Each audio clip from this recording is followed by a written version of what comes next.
see all of you back. I guess that's a good sign, Darryl. They keep coming back. So today we're going to talk about the thing that I really know something about, and that's Jeb Stuart. We're going to talk about his brothers. We're going to talk about some other men that he influenced during the war. We're going to give you a Stuart family history lesson on some of this stuff, talk about the birthplace a little bit too, and we'll do all of that and have to leave at 2 o'clock. So here we go. It's my mom and dad. The original marker of Jeb Stuart's birthplace was put up in 1932. We think it was written by Douglas Southall Freeman, famous biographer of Robert E. Lee. And we put a new one up in 2000, and I wrote it. So that's why my mother's hugging it so hard. You see all that yellow forsythia there behind me? My mother planted that. She watched way too many John Wayne movies, Yellow for the Cowboy, and all that kind of thing. But there's the original and the replacement. Both of them now are at the birthplace. We wrestled the original one away from the Department of Historic Resources, and it's out there now near the brand new Dinky Railroad exhibit, which we put up Saturday. And so anyway, this is a sign that got me interested in history. If you wonder what got you interested in something, there it is. Oops, wrong button. Sorry, wrong button. Trying to teach Darryl I don't do it right myself. So with that one, my mother said when I was a little boy that I just was about 10 years old that I just became obsessed by this sign. And that's what got me started being interested in Jeb Stuart. In 1870, Robert E. Lee was on a train. He had been up to Washington, D.C. He had visited Ulysses S. Grant in the White House. And Robert E. Lee's on the train, and he looks over and he sees this guy. And at first, Robert E. Lee, I think, probably thought he was seeing a ghost.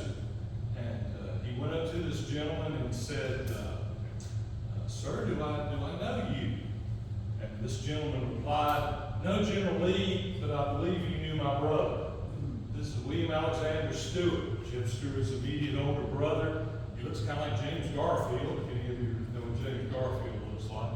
And he and Robert E. Lee, boy, wouldn't I love to sit and listen to that conversation. My goodness. But this is William Alexander Stuart. William's going to be kind of the hero of my story today. But he and Robert E. Lee met on this train. And Robert E. Lee didn't have much longer to live. And like I said, he'd been up to visit Ulysses S. Grant. William Alexander Stuart is how we know a lot about Jeb Stuart's early life and about the birthplace. Is through him. One of the stories he loved to tell was that when he was I think about 14 and Jeb was 9, that they were out there at Stuart's birthplace, and Jeb Stuart discovered a nest of hornets. William Alexander, being a prudent 14-year-old, retreated, and Jeb Stuart attacked. And he suffered his first war wounds with the hornets at his birthplace. And this is Pat Woltz's rendition of what we think the house may have looked like up there. She painted this to help us raise money all those years ago. And when Pat Woltz offers you a painting, you take it and say, "Yes, ma'am." And she printed a bunch of these up. You can still get one of these. The birthplace still sells it. And she was John Woltz's wife in Quality Meals over around here, if you know that. The funny thing about this is there's 2 of these paintings. One is the one the birthplace sells, which has a very nice little black and white dog. And there's this one. And Pat painted this one and gave it to me. And that's my red chow, Jeb Stuart. She painted him and put him in a picture and gave it to me. My mother worked for her husband for 40-some years, so I guess they knew each other. And so that's how come we have a red chow who would be historically terribly inaccurate for 1842 in Patrick County, Virginia. The Laurel Hill Farm comes down through the Stuarts, through Mrs. Stuart. She was Elizabeth Letcher Pannell. If you go over to Martinsville, it's that Pannell. Her brother was William Letcher Pannell. His descendants did Pannell knitting. And they came to live here, I think, in the mid-1800s. They're going to have 11 children, 30 slaves, and owned about 1,500 acres of property in Patrick County, most of it over there in Arrow. This is Archibald, her husband. Archibald held every political office in Patrick County except dog catcher, I think. He was Commonwealth attorney, among many things. And Elizabeth, like I said, is descended from the Panels, and she's a very, very strict religious woman, but they're very different, the two of them. I guess opposites do attract. And this is my first book I did all those years ago. I got tired of everybody asking me if they were related to Jeb Stuart, so I did a book so that I could give them something to buy to help the birthplace. And they did. Jeb Stuart, of course, was born in Patrick County, February the 6th, 1833. When he's 12, they send him up the mountain to Withville to go to school. This is the guy he's named after. This is his uncle, James Yule Brown, who was Archibald Stuart's brother-in-law. If you notice, that house is his home in Colorado Springs, and it's the one that's in Pat Wilson's picture. She took his house and put it up on the birthplace property. The Stuart house would have been much smaller than this, but that's my story, and I'm sticking to it. But this is Judge Brown. He took a particular interest in the Stuart boys, and he helped them. Jeb's going to spend 3 years in Withville, going to school there and up in Draper Valley.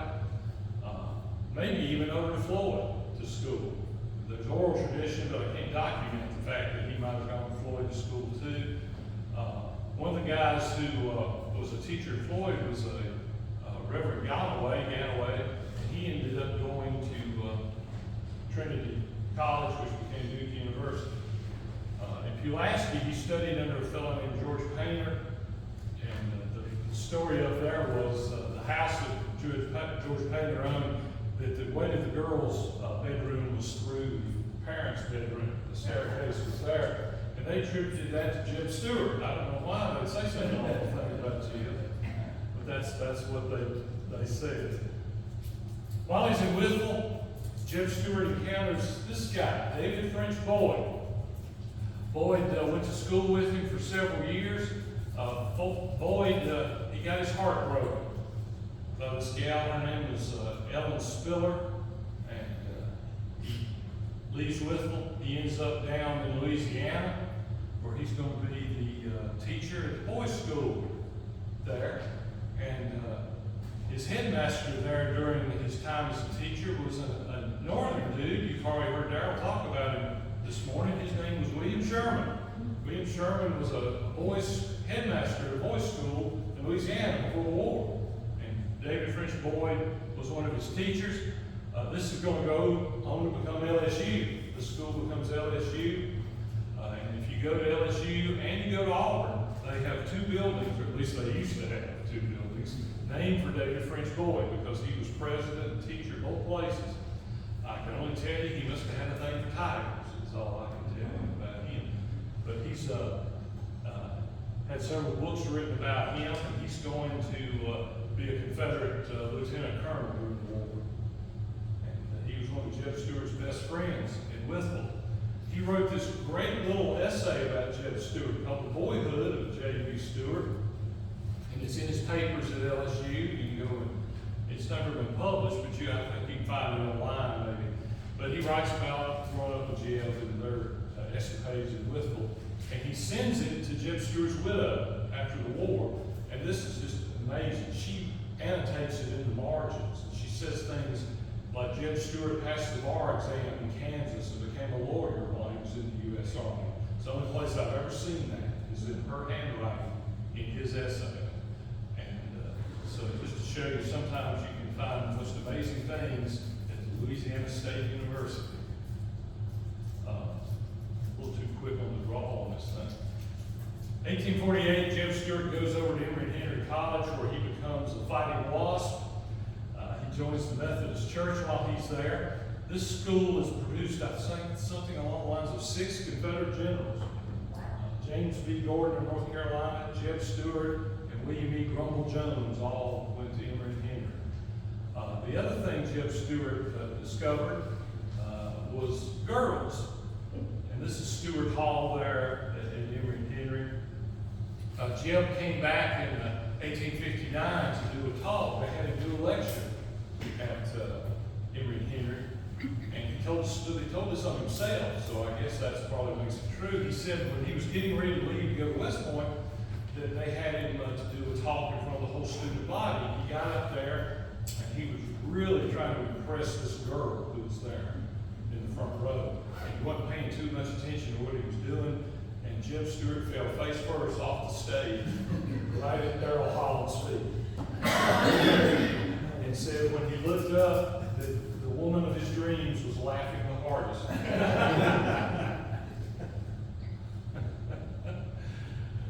This is, I told you last week about how I used to go to high school and teach Civil War to the 11th graders. Well, I used to show these two slides, and I would ask the young ladies if they had to choose which one would they go to the prom with. And this dude won every time. Now, Darrell got to see Jeb Stuart V and his brother John last week.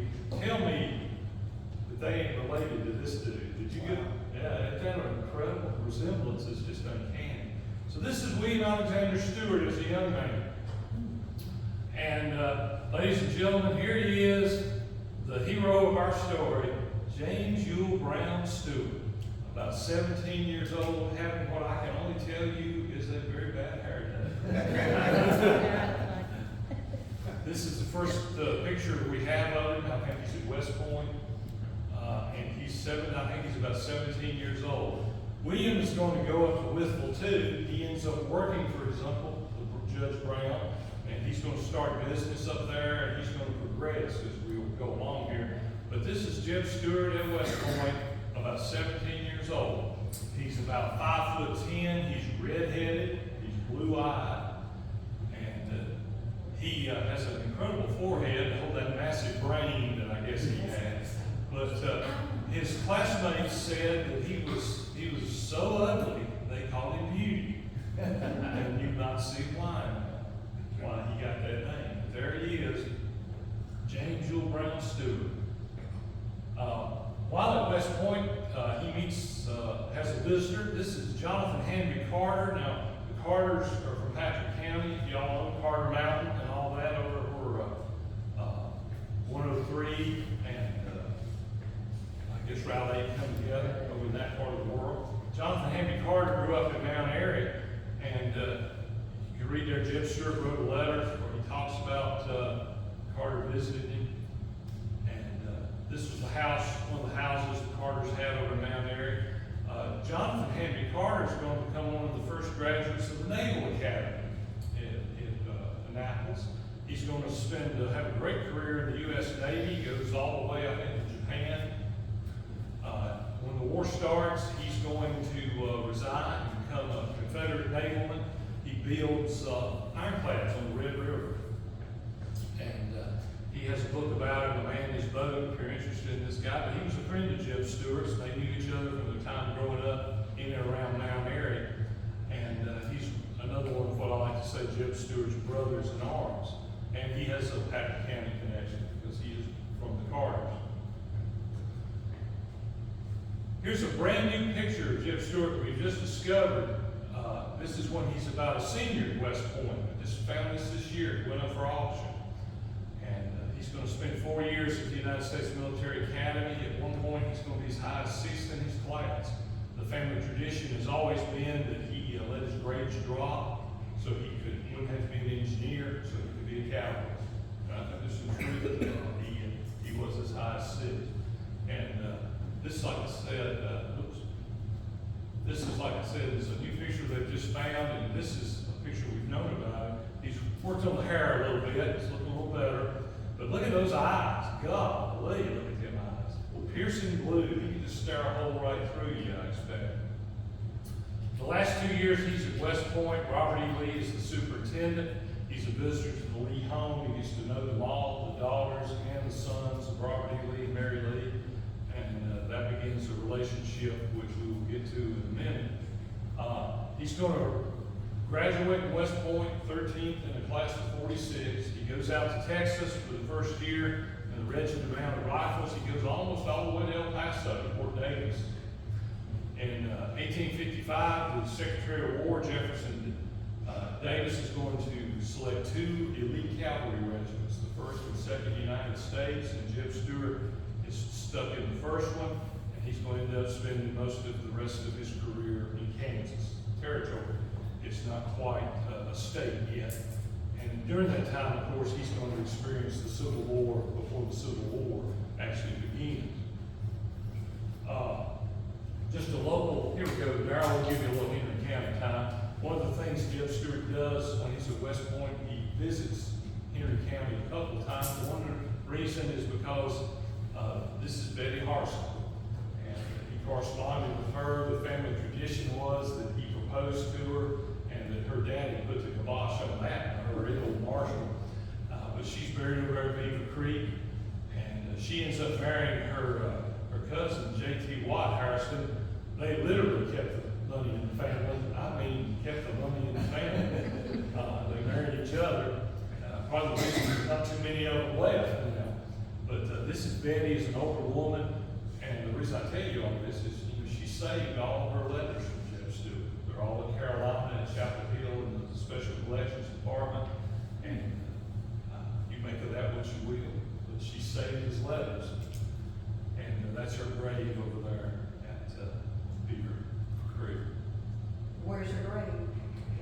Beaver Creek. Oh, okay. She's buried there right beside the funeral home, between the bank office and the house. It's now the headquarters of Carter Bank. Here's Jeb Stuart in the U.S. Army. It's the only picture I know of him in the U.S. Army. He's grown that beard. They said that he was the only man a beard ever improved.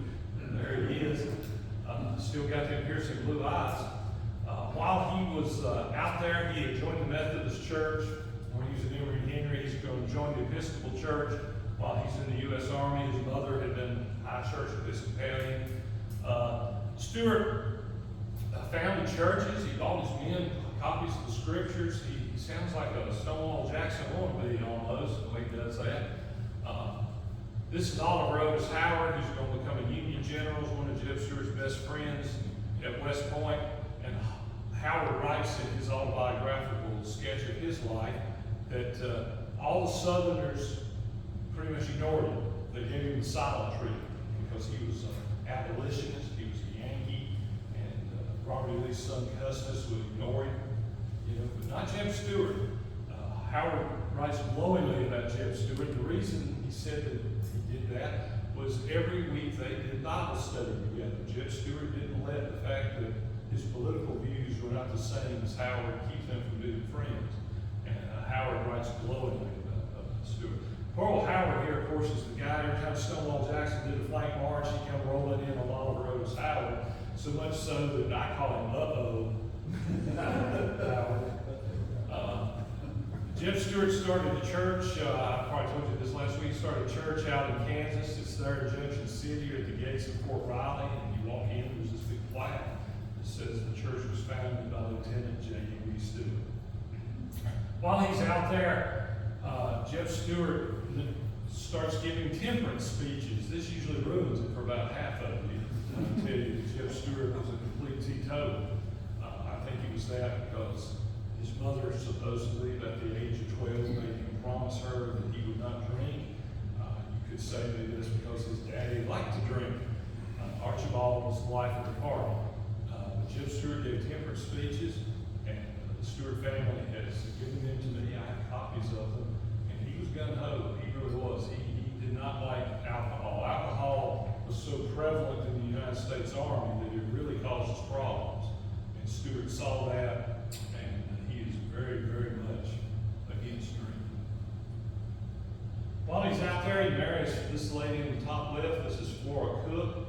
Her father was Philip St. George Cook, a Union officer. He wrote the cavalry manual that the U.S. Army used, Philip St. George Cook.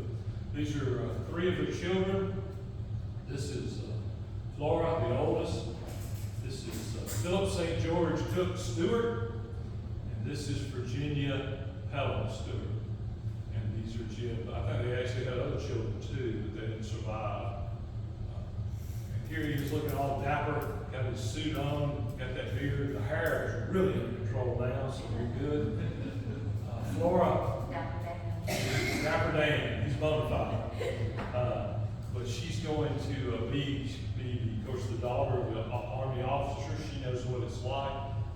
They got married, I believe, November of '55, and have at least 3 or 4 children.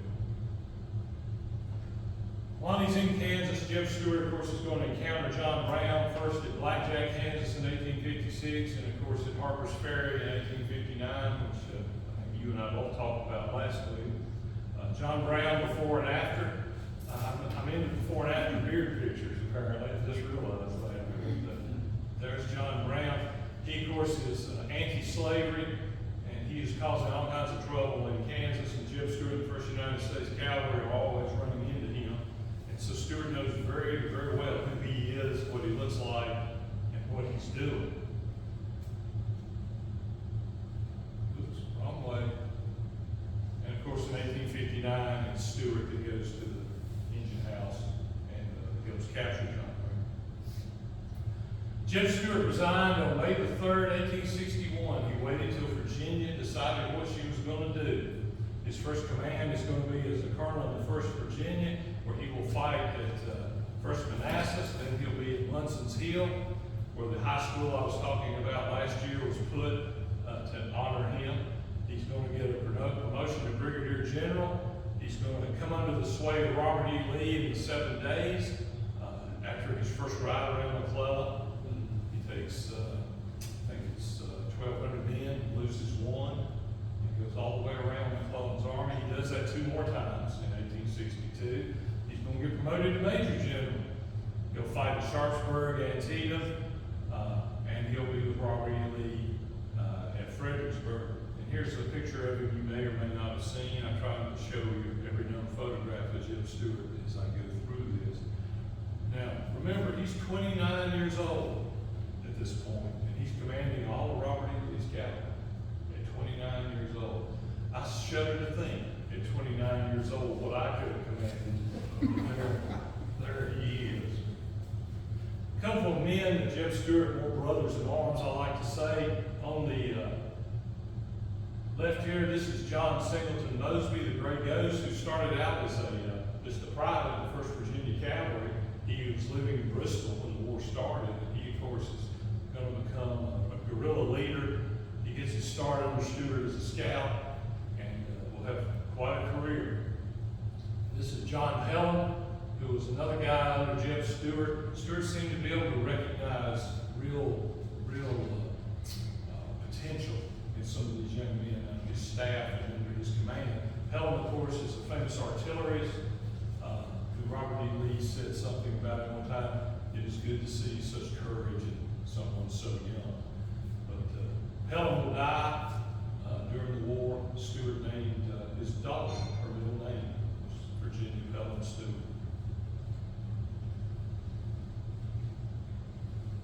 Another guy who was under Jeb Stuart, who got his own television show, is Frank Stringfellow. Frank Stringfellow, in both of the pictures here on the left, ends up, believe it or not, being an Episcopal minister and came over to Martinsville, the Episcopal Church of Martinsville. Frank Stringfellow was there for several years and ended up being he was a rainmaker. Is that what they call it? The guy who comes in and raises money and does all that. That's him. He had his own show on PBS called Mercy Street, and he was like a spy wandering around in Alexandria and places. The famous story about him is some Union officers recognized him and chased after him one day, and he ran into this house and hid. When the Union officers came through, they thought he just ran through the house and out the back door. They went through the house, and Frank Stringfellow was hiding under the hoop skirt of one of the women. And I believe he married her. I don't know if the two things have anything to do with each other, but I believe he married her. And went on to have his own television show. So there's Frank Stringfellow. In 1863, Jeb Stuart, of course, is going to have some big-time things going on in his life. Stonewall Jackson is going to be wounded at Chancellorsville, and Jeb Stuart is going to take command of the 2nd Infantry Corps of the Army of Northern Virginia. And and lead them through the rest of that battle. One of Robert E. Lee's greatest victories. Stuart is tremendously aggressive as Jackson's replacement, maybe too aggressive, but he was very aggressive. And a lot of people wonder why Robert E. Lee didn't leave him right there in command of the Second Corps. I can't imagine it would have been any worse than what happens in the Second Corps. But Stuart, I think Robert E. Lee left him in the cavalry because he knew that's where Stuart needed to be. And a month later, he's going to fight the largest cavalry battle of the war at Brandy Station. We were talking about that a few minutes ago. He's 30 years old, and he's commanding nearly 10,000 men on horse at the age of 30. Robert E. Lee. It's the most men he will ever have. He, of course, will, a month later, will be Gettysburg, which allows Daryl Holland to say mean things about my hero, but we'll try to control our temper here, Daryl, not get you. I will tell you this is a whole forest of trees that have been cut down, so we could argue about Jeb Stuart and Gettysburg. This famous scene of Robert E. Lee supposedly dressing down Jeb Stuart at Gettysburg, it never happened. If you think it did happen, I want you to show me the first-person account that says this happened. This isn't the way Robert E. Lee does it. Robert E. Lee doesn't dress you down in front of everybody.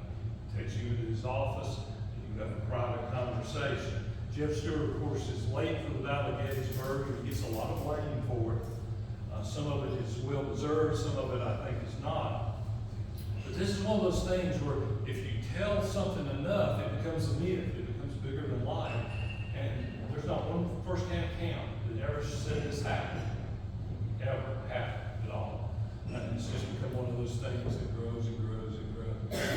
This is more Kunstler's version of it all. And generally you don't look too happy to see him, does he? Jim looking a little stiff too. And this is Charles Marshall right here. And Charles Marshall just disliked Jeb Stuart enormously. He was one of Robert E. Lee's staff members. This Walter Taylor, who I don't think disliked Jeb Stuart near as much, but he, of course, was on Lee's staff. And just to show you the difference, this is pretty much Robert E. Lee's staff. He's only got just a few guys. This dude right here has the largest staff on the whole Army of Northern Virginia. Jim got his own entourage going on there. He got his own entourage.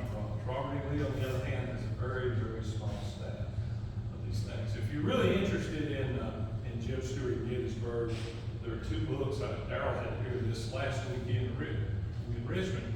There's a guy named Eric Wittenberg, who's a big lawyer up in Columbus, Ohio. One book is called Plenty of Blame to Go Around. And the next book is One Continuous Fight. And it's Jeb Stuart through the entire Gettysburg campaign.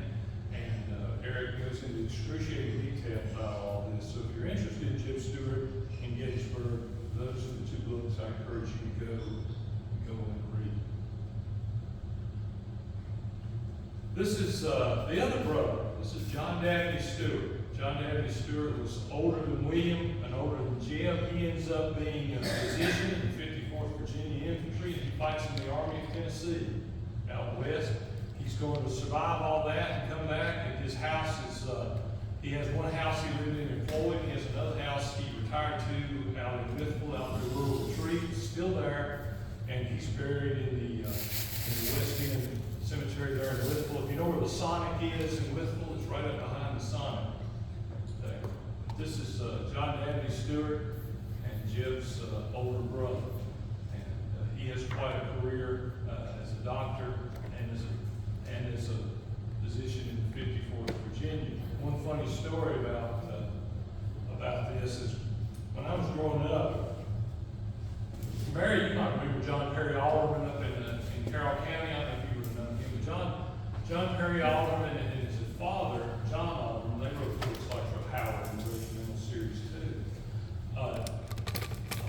John Alderman was an older fellow when I knew him, and he told me this story about this guy he knew named Archibald Stuart Marshall. He said, Tom, you look just like Jeb Stuart. Well, the family tradition was that Archibald Stuart Marshall was Archibald Stuart's illegitimate son. He was Jeb Stuart's half-brother. And the family tradition was always that he got wounded in the war. He was in the 54th Virginia. And he got wounded in the war, and then Jeb Stuart had his personal doctor take care of him, and because he knew he was his half brother. Well, there's only one problem with that. Archibald Stuart Marshall is in the 54th Virginia, which is in the Army of Tennessee, and Jeb Stuart is in the Army of Northern Virginia. So that's not true, but John Dabney Stuart was the doctor in the 54th Virginia, and I think he very well may have known this guy was his half brother and took care of him during the war. I did tell y'all that Archibald Stuart was the life of the party, didn't I? Yeah. And so this is a family tradition in Marshalls, and he's buried over there near Laurel Ford off 58. Jeb Stuart is going to continue to fight with Robert E. Lee in the wilderness. He fights at a place ironically called Laurel Hill near Spotsylvania Courthouse, and he's going to, of course, be mortally wounded on May 11th, 1864 at Yellow Tavern. This is the only picture I've ever seen of him standing up. He's wearing a mourning band on his arm, if you notice there. By this time in the war, he's lost his artillerist, John Pellin. He's lost his chief of staff, Channing Price, and he's lost his oldest daughter, Flora. They've all died during this war. And so he's wearing a mourning band there on his arm. But that's the only picture I know of him actually standing up. He's going to be taken into Richmond to his brother-in-law's house, Charles Brewer, who also married one of the Cook daughters. And on May the 12th, 1864, he will pass away. His last words reportedly were, "God's will be done." The next day, they have a wake for General Stuart. They laid him out on the billiard table and put a white sheet up over him. He had been shot in the stomach, and he pretty much died, I think, of what we call peritonitis today, internal bleeding. The next day, the City Council of Richmond came to Mrs. Stuart and asked her, that they wanted him to stay in Richmond, and that one day they were going to put up a statue to him. This is the day after they buried him. They were talking about the statue. Up in Spotsylvania, Robert E. Lee is told of Jeb Stuart's passing. I can scarcely think of him without weeping. I think Robert E. Lee had come to think of Jeb Stuart as a surrogate son at this point. So, after the war, Jeb Stuart is gone. William Alexander Stuart had promised his brother that he didn't need to worry about anything, that he would take care of the family, and William Alexander Stuart is going to keep his word to his brother. One of the things he did was Jeb Stuart had invented that saber hitching device. Remember, we were talking about John Brown last week. Stuart was in the War Department office trying to sell that. Well, he does. He gets $5,000 for it. He puts it in the bank in St. Louis. William Alexander Stuart, after the war, goes out there and gets that money. He gives it to Jeb Stuart's widow. He worked at Saltville. William Alexander Stuart had run the salt works in Saltville. At one point, he had his mother, he and Jeb's mother. He had two of his sisters. He had Jeb Stuart's widow, and he had his family all living in the house there in Saltville. The house just sold here a few days ago. And one of these gals who's on TV, I forget what her name is, but it just sold recently. So his house is still there. This is William's grave here in Saltville. The funny story I didn't finish a while ago was that remember David French Boyd? He got his heart broken by Ellen Spiller. Well, Ellen Spiller went on and married Judge Brown's son, Alexander Brown. Well, he dies, and she's now Spiller Brown. Well, William's first wife, Mary, dies, so she becomes Ellen Spiller Brown Stewart. And that's her grave right there. So she's just cut a swath through the Stewart and Browns, is all I can tell you. But she's buried there. And the funny thing about that is, on the other side of William is the first wife, and her stone's facing the other direction. It's facing the other direction. This is Jeb Stuart's grave in Hollywood Cemetery in Richmond. It's at the very high point of that cemetery, and you can just follow the blue line when you go into Hollywood, and it'll take you right to Jeb Stuart's grave. Jeb Stuart has had several descendants. This is Jeb Stuart Jr. You knew him as Philip St. George Cook Stuart. Of course, they changed his name when Granddaddy didn't come for the Confederates. Jeb got all mad about that and changed his name to Jeb Stuart Jr. This is his son, Jeb III. He was an engineer at Con Edison, lived in Long Island. And this is Jeb IV. It was his son. Jeb IV became a colonel in the United States Army. He was in Vietnam. And this is Jeb V, who Darrell met last week. He's a retired lieutenant colonel, and he's an orthopedic surgeon in Richmond. This is the descendants of Jeb Stuart's daughter, Virginia. And this one right here is named Virginia, and she's redheaded, so I like to point her out. But these are at William Letcher's grave over at the birthplace, which would have been Jeb Stuart's great-grandfather. So I don't even want to think about how many greats we're talking here, but that's some of the descendants of Jeb Stuart. This is John Stuart, who's a retired professor up in Maine, and he's written a great book about his great-grandfather, William Alexander Stuart, that the birthplace sells. If you go to the encampment or something, you can get one of these, but it's a great book. And he's a retired, like I said, professor in Maine. I went up to visit him last year, got the best lobster I ever had in my life. Gosh, that was good.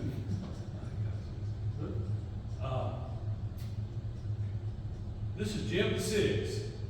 And isn't that a beautiful diploma he's holding right there? Look at that thing. Yeah. Jeb VI was a forestry major at Virginia Tech. He was a Hokie. And I just can't tell you how much pain this caused his UVA granddaddy. These fellows across the top here are all men who served under Jeb Stuart, who ended up either being professor or president at Virginia Tech after the war. And there was a web page called Jeb Stuart's Hokies, and all these men served at Virginia Tech, either board of visitors, professors, or a few cases. There's Lomax, there's our buddy Lomax. He was president at Virginia Tech, and of course we know who this dude is. James I. Robertson Jr. But Jeb VI, as far as I know, Jeb VI is now, I think, a lawyer. He's a JAG Navy lawyer. And he doesn't have any sons yet, so I don't know if we're up to number 7 or not. But there's number 6. And if you go out to the birthplace, like Gene's been out there, you know there's that little statue monument they put up to Jeb Stuart at the birthplace. This dude was the model for that when he was a little boy. When he was about 9 or 10, they drug him out there, they took pictures of him, and that statue that's out at the birthplace now is him. So you can go out there. Of course, there's all kinds of things. You know, we're on the 58, the Jeb Stuart Highway. This is the Irrigan Club put this up several years ago about Ararat. We've got the statue there in front of the courthouse, and I've written 5 books now on Jeb Stuart. I don't know how this happened, but that's what's going on in my life. I want to tell you a little bit about this. 30 years ago, we got this idea to save that place. And the reason I think I thought about that is Jeb Stuart wrote in his letters all the time about how much he wanted to go back to Patrick County, how much he wanted to go to the birthplace. And I'll show you some of the quotes that he said about his birthplace. But it's not just Civil War and Jeb Stuart. We've got a lot of other history out there. We've got a huge thing of Native American arrowheads and stuff out there. The College of William and Mary came and did archaeology at the birthplace. We got the birthplace put on the state and the National Register of Historic Places, which is not an easy thing to do with no house. The house burned, so we didn't have a house. So the archaeology is what we used to get it on the National State Registers. This is Jeb Stuart's great-grandfather's grave, William Letcher. He died in the American Revolution there at the birthplace. He was killed by a pro-British Tory. This is the oldest marked grave in Patrick County. And it was interesting that William Letcher dies at about the age of 30 in what he would have thought was his revolution, his Civil War. And his great-grandson is going to die about the age of 30 in his own version of the Civil War. Tom, Aren't you gonna say that my dad saved the grave? Mary, be quiet. The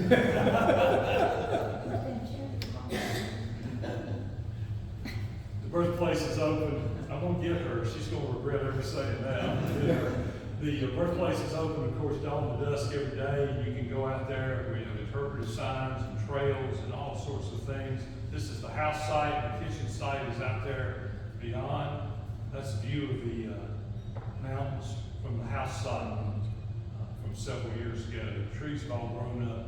You can't see nothing quite like you can in this picture. But there's a slave cemetery at the birthplace. We don't run from slavery. We talk about it. There were at least 9 people there as slaves in the 1780s when William Letcher lived there. And when the Stuarts lived there, they had nearly 30. They had 1,500 acres, and they had a pretty thriving farm going on. This is Jim Stewart's sister, Columbia. She married Peter Harston, who owned Cooley Plantation down in Davie County. The Stewarts and the Harstons intermarried several times. This is Archibald Stuart when he was a state senator. And this was his darling daughter, Columbia, with her 2 children. This is Jim Stewart's sister, Mary, and her husband, Tazewell Hedden. They live in Floyd.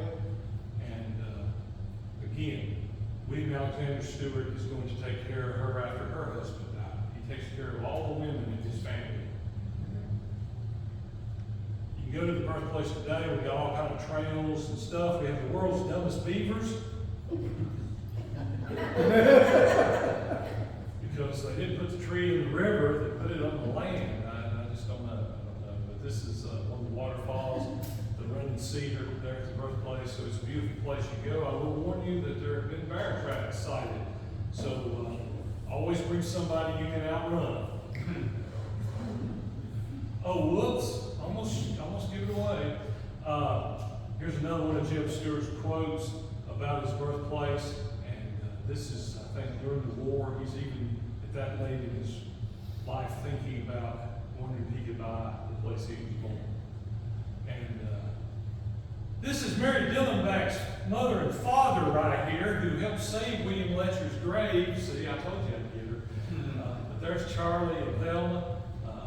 And I knew both of these people. I never worked for Charlie back. I worked for all his sons. But I knew Charlie. And because of them, we were able to save William Letcher's grave. So now, Mary, if you'd like to give a soliloquy, we will allow it. Well, I mean, when they came from Saltville, they wanted the stone and a bag of dirt. That's all they wanted. But then they would have said they'd moved it. But Yeah. Daddy said that it was there when he bought the farm, and he thought it ought to stay. So. And that's the reason William Letcher's grave is still there, is because of Charlie and Velma. This is Joe Bill Brown and his wife Edith, other people who gave us the option that we could save the birthplace, because this is Uncle Shug and Annie Icy and their son Bowman, and they owned it. And Icy passed away, and Shug was not doing too good. And Edith and Joe Bill gave us the option. So now we have 75 acres preserved because of these 4 people right here, of the 1,500 that the Stewarts owned at the birthplace. Icy, I'll tell you a story about Icy. Icy was into everything. She was in the hospital auxiliary. She was in the historic society. Icy saved scrapbooks. Anything happened at the birthplace, she put in the scrapbook. And I got to go through those things. And there were things in there about when they moved Archibald Stuart, they moved his grave in 1952. We would have no idea how, when, where that happened if Icy hadn't kept it in her scrapbooks.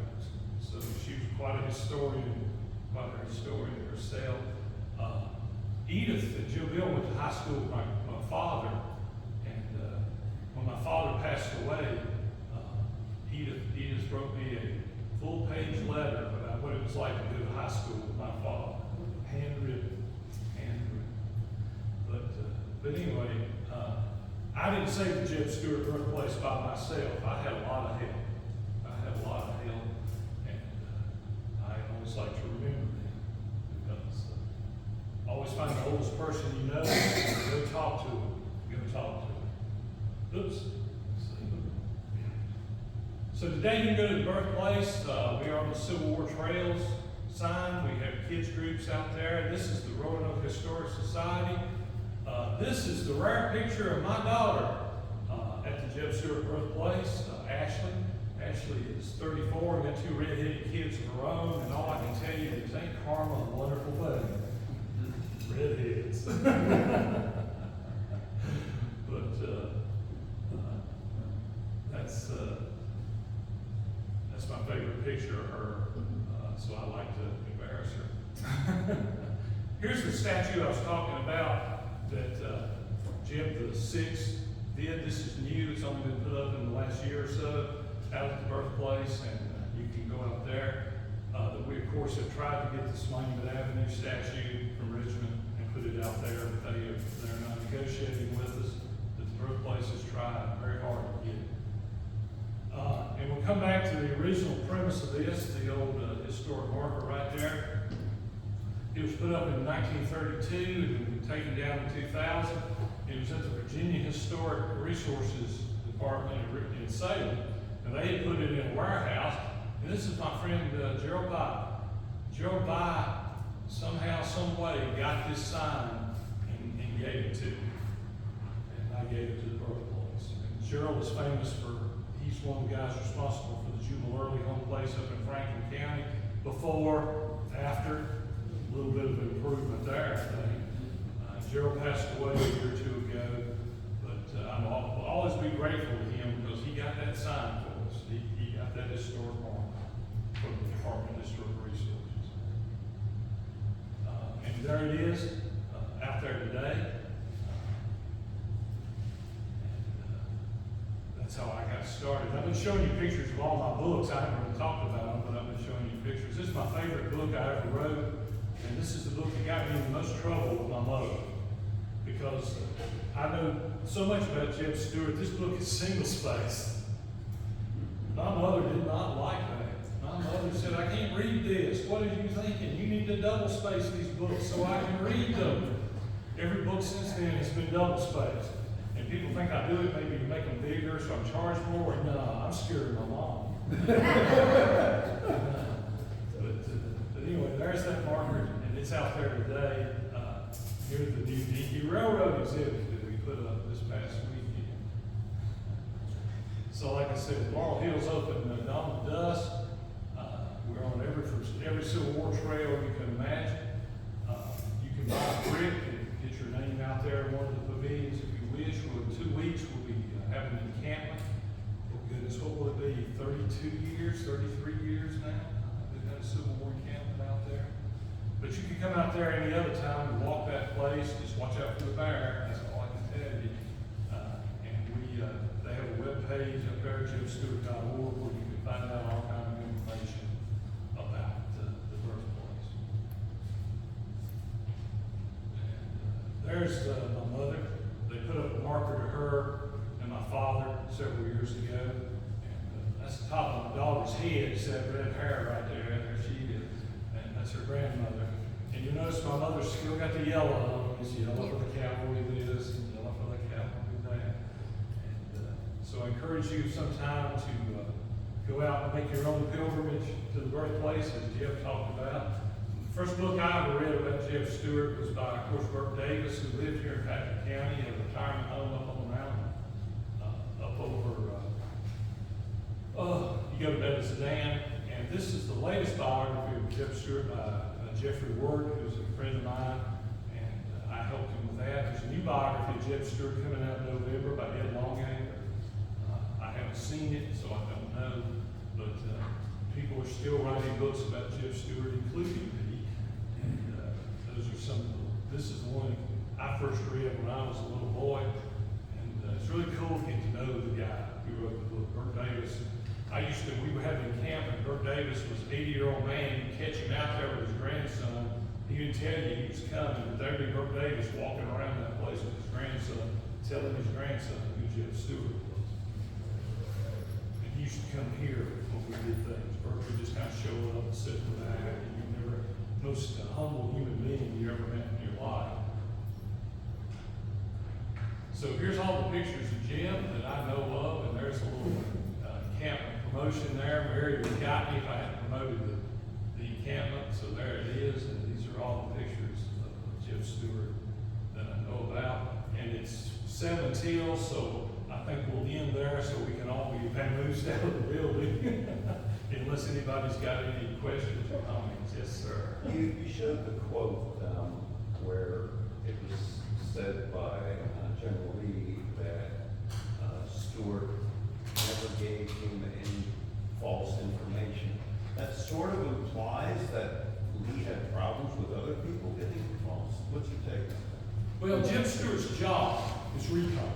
When Robert E. Lee's army moves on the word of Jim Stewart, whatever Jim Stewart's cavalrymen tell him, where the Union forces are, that's what they do. I don't know that Robert E. Lee meant it so much that way as he meant it as a compliment to Stewart, because everything Stewart had ever told him was true and right. I don't think that's probably true. I'm sure Jim Stewart probably told him some things that were not true and stuff. But, you know, I think he said that in the emotion when he lost, and he knew he lost. And Robert E. Lee, when that happened, you know, he loses Longstreet, he loses Jim Stewart, he's losing high command. So I don't think he really meant that as an implication of somebody else. I think he just meant that as a very high compliment to Stewart, is what I think he meant by that. But Lee really thought a lot of it because, you know, he looked at him like a son. Yes, ma'am. My favorite question is coming. I can believe it.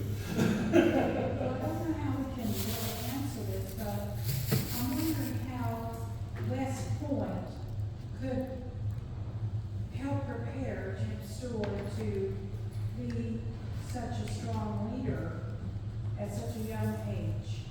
Well, I think that's what West Point's job is to make strong leaders at a young age. You know, that's why they're there. Because all the officers in the United States Army, you know, come out of West Point for the most part. And I think Stewart,